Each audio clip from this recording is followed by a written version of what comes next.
I think meditation is really, first of all, it's concentrating. Most of us experience ourselves as fairly scattered or distracted or fragmented. So the first thing I think about meditation is just bringing that energy together and bringing our attention together. And then I think there's a way that meditation opens up our attention so that we can see things very differently.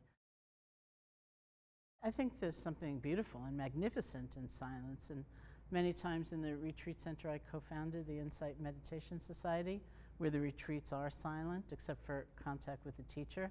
People come quite apprehensive and they say, I don't know if I can be silent for 3 days, or my partner says I can never be silent for 3 days, or one person came once and said, they're doing a betting pool at my office because they don't think I can be silent for 3 days. But almost always people describe their experience there and talk about how beautiful it was, just like for once, to be a little quiet and not have to present ourselves as something special or awful or whatever it might be. We can just turn within, and I think that's replicated in those brief moments of meditation.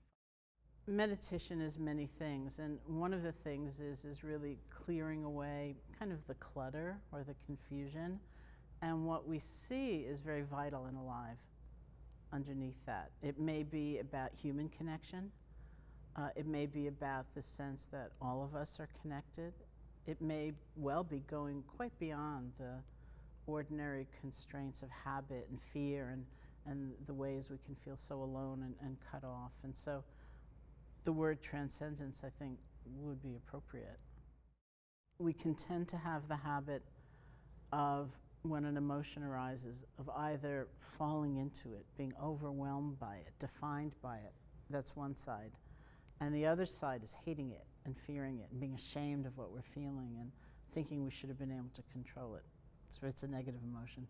On the other side, so we're talking about a place in the middle where we neither get overcome by the emotion so that we're spinning out, nor are we struggling against it. And so that rich place, that beautiful place in the middle, is the place of being in touch with it, being kind to ourselves, understanding, because if we're fighting our experience all the time, there's not a lot of insight or understanding that can happen. So that's the place of generating wisdom as well. Like, so many times people in Manhattan will say to me, it's fine for the Buddha sitting under a tree 2,500 years ago in India. It's too bad I live in Manhattan where it's so noisy. But if you do live in Manhattan, you have to work to make it real right there in that circumstance. So taking something that could be very conceptual and breathing life into it, I see as faith.